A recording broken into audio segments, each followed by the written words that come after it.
My name is Bryan Espinoza, and this is JK, a 20-year-old patient who presents with dysuria, changes in vaginal discharge, and diarrhea.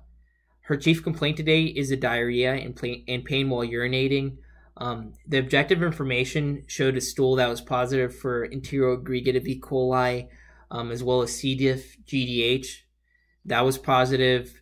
The C. diff toxin was negative. The urinalysis today and 4 days prior showed white blood cells in the urine. It was positive for nitrate, positive for leukocyte esterase. Her urine culture showed that it was positive for gram-negative rods. The vaginal smear showed that it was positive for yeast. The assessment is that this is a 20-year-old patient with signs and symptoms, as well as laboratory tests that are consistent with a UTI, vulvovaginal candidiasis, as well as a potential C. diff infection. For the plan, the main thing I wanted to treat was diarrhea. That was my number one. I wanted to start oral rehydration therapy. Alternatively, I wanted to start vancomycin 125 milligrams 4 times a day orally for 10 days, along with oral rehydration therapy. In both cases, I wanted to replace about 2 liters of fluids a day. However, I left room for variation because we can monitor the ins and outs and figure that out. The main reason I did that was because if the patient gets dehydrated, they can die. So that's why I want to replace the fluids. I didn't start vancomycin initially because if the diarrhea is being caused by the enteroaggregative E. coli, it will resolve on its own. And for me, a GDH positive result with no GDH tox or with no C. diff toxin being shown positive, I think it's indeterminate. We need to run an NAAT to confirm the toxigenic strain of the C. diff. But the vancomycin is there just in case the physician believes that a GDH positive can justify a C. diff infection. To monitor, I just put monitor the severity of the diarrhea over the next 7 days. If it goes on for longer than 7 days, we want to reassess. Now for the UTI, she was taking Augmentin.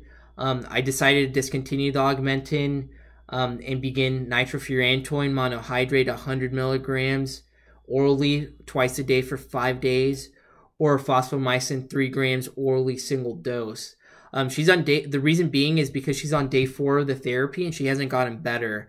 Switching agents to the nitrofurantoin will cover a lot of the gram negatives, and the phosphomycin is a broad spec antibiotic that covers a lot of the common pathogens associated with UTI. For this case, we'd follow up in 48 hours to make sure that there's no worsening or persistent symptoms. For the vulvovaginal candidiasis, I recommended starting nystatin 100,000 units intravaginally for 7 days, or giving fluconazole 150 milligrams orally once a day. Or not once a day, excuse me, single dose. The nystatin is there because it's not induced by rifampin. It's effective in covering candida, and it's been shown to work in patients with nasal allergies. I put the fluconazole as a second choice because since it's being induced by the rifampin, it can cause QT prolongation. That's why it's a second choice. It's a low enough dose where I'm not really worried about drug interactions, but it's second choice just because it can cause that QT prolongation.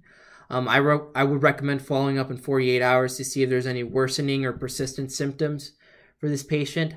Then she has a generalized anxiety disorder for which she's taking buspirone 10 milligrams orally twice a day. In this case, I recommended switching to duloxetine 60 milligrams orally once a day, or paroxetine 20 milligrams orally once a day.